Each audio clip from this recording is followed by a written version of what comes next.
আসসালামু আলাইকুম। কেমন আছেন সবাই? আশা করছি ভালো। কাছে দূরে যে যেখান থেকে আমার এই ভিডিওটি দেখছেন সবাইকে জানাচ্ছি আমার আন্তরিক শুভেচ্ছা আর অভিনন্দন।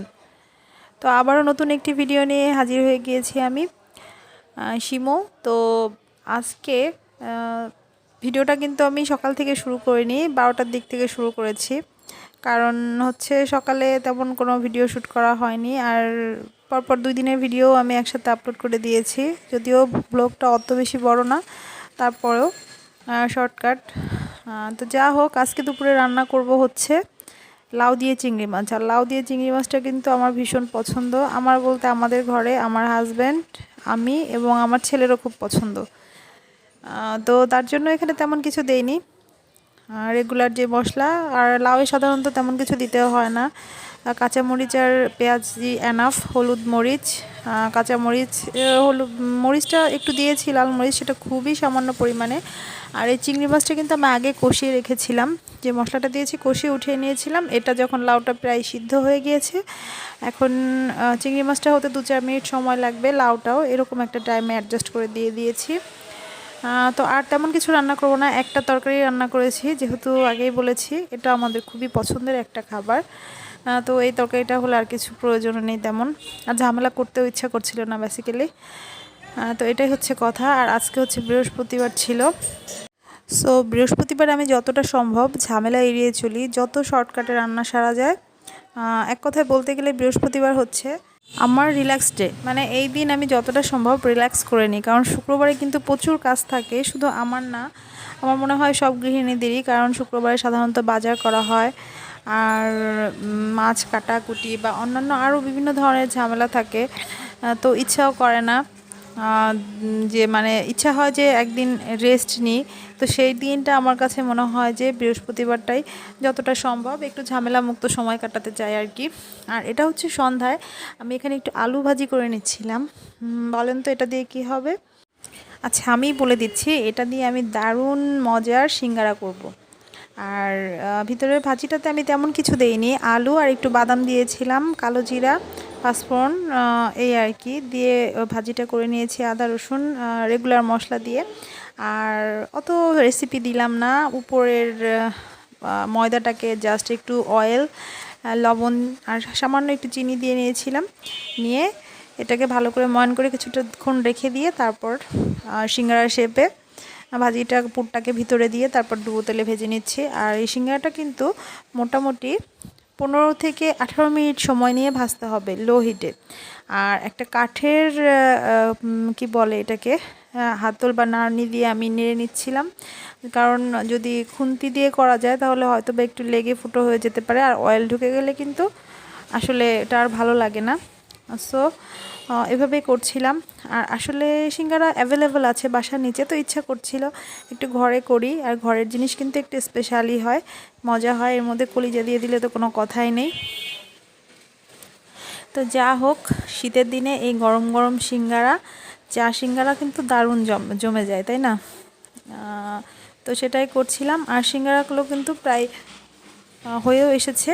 একটা সাইড পরে যে দুটো দিয়েছিলাম ওই দুটো এখনও ভালোভাবে হয়নি, ওটা আমি পরেই নামাবো, এই আর কি। আর কথার ফাঁকে একটা কথা বলে নিচ্ছি, আমার এই ভিডিওটার কোথাও কোনো অংশ যদি ভালো লেগে যায় তাহলে প্লিজ আমার চ্যানেলটি সাবস্ক্রাইব করবেন, লাইক করবেন, শেয়ার করবেন। কারণ আপনাদের একটা লাইকই আমার চ্যানেলটিকে আরও অনেক দূর পর্যন্ত এগিয়ে নিয়ে যেতে পারে। তো এই তো আমার সিঙ্গারাটা কিন্তু ভাজা হয়ে গিয়েছে, চুলায় এখনও স্টিল দুটো আছে।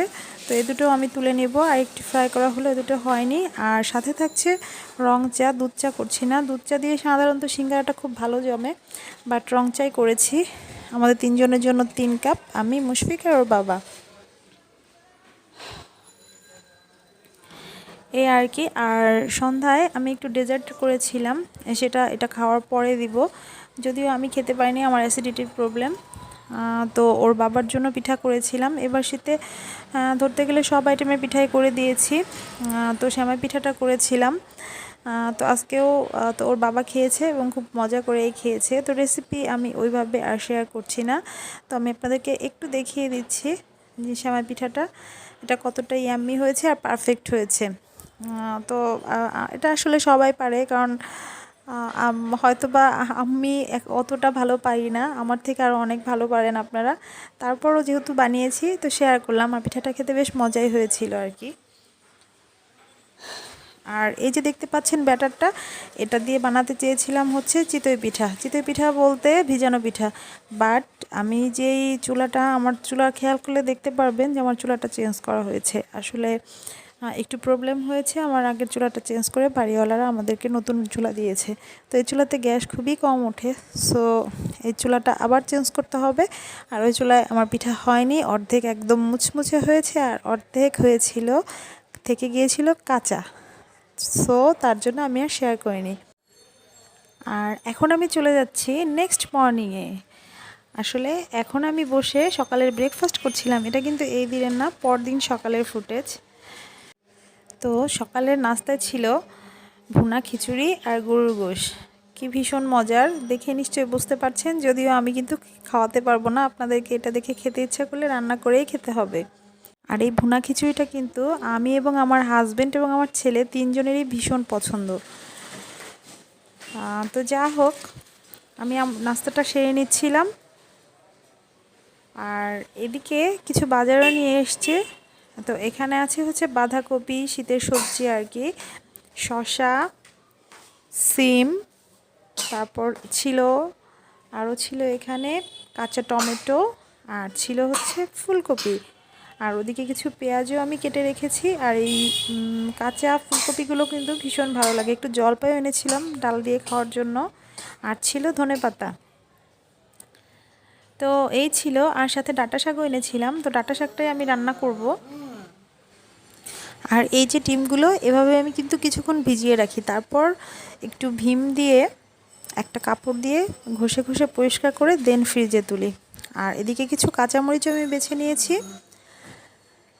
আর এখানে কিছু মশলাও কেটে কুটে রেডি করে রেখেছি। রসুন, পেঁয়াজ ব্লেন্ডার করা আছে, আদাটাও ব্লেন্ডার করা আছে, কারণ আমি রান্নাটা বসিয়ে দিব। আর এখানে আমি কিছু ডাঁটা শাক যে বললাম বেছে ক্লিন করে নিয়েছি, জাস্ট ধুয়ে নিচ্ছিলাম। আমি বেছে নিয়েছি আর কি, ক্লিন করে নিয়েছি বলতে আর ক্লিন করে নিচ্ছি পানি দিয়ে, ওয়াশ করে নিচ্ছি। তো এই ডাঁটা শাকটা কিন্তু রান্না করব হচ্ছে চিংড়ি মাছ দিয়ে। আর ডাঁটা শাকটা এতই মজার ছিল যে পরে আফসোস হয়েছে এত কম কেন আনলাম, কারণ সব সময় কিন্তু সবুজ শাক অত ফ্রেশ ছোট জালিগুলো পাওয়া যায় না। এটা খুবই কচি ছিল, সো বুঝতেই পারছেন এটা কেমন টেস্টি ছিল। আর সাথে রান্না করেছিলাম হচ্ছে খাসির গোশ। খাসির গোশটা কিন্তু আমি আগেই বসিয়েছি, কারণ শাক রান্না করতে অল্প সময়ের প্রয়োজন হয়। সো গোশটা আমি আগে বসিয়ে দিয়ে দেন শাক রান্না করতে এসেছি। শাকটাকে তারপরে বেছে তারপর চুলায় দিয়েছি। তো এদিকে কিন্তু খাসির গোশটা প্রায় হয়েও গিয়েছে। তো আমি আপনাদেরকে একটু দেখাচ্ছি এটা কতটা ইয়াম্মি হয়েছে। খেতে ভীষণ মজার হয়েছিল। আর শাকটাও প্রায় হয়ে গিয়েছে। তো গোশটা একটু জাস্ট গরম করে নিলেই হবে। শাকটা হওয়ার পরে খাওয়ার আগে হালকা একটু আঁচে দিয়ে তো দেখাচ্ছি। এটা কিন্তু কষা ছিল, কষানোর কারণ খাসির গোশটা কিন্তু একটু কষা কষা হলেই ভালো লাগে। গরুর গোশটা কিন্তু একটু ঝোল ঝোল থাকলে ভালো লাগে। খাসির গোশটা সাধারণত একটু কষা কষা মাখা মাখা হলেই বেশি টেস্টি হয়। তো এই আর কি। আর এছাড়াও কিন্তু আরও একটা মজার রেসিপি আছে আজকে করেছিলাম আমি, সেটা হচ্ছে এটা সন্ধ্যার দিকে করেছিলাম, দুপুরে করিনি, এটা রাতে খেয়েছি।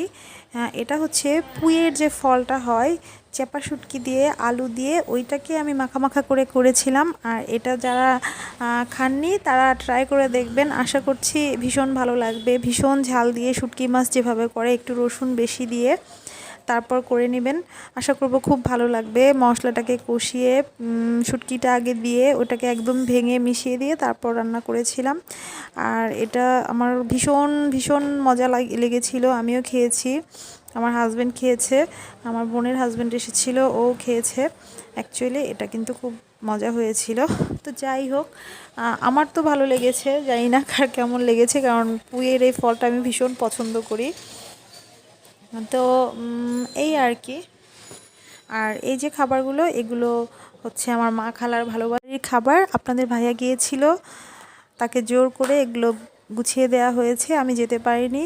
সো আমার বাসায় চলে এসছে তার জন্য। তো যাই হোক, আজকে এ পর্যন্তই। সবাই ভালো থাকবেন, আমাদের জন্য দোয়া করবেন। আল্লাহ হাফেজ।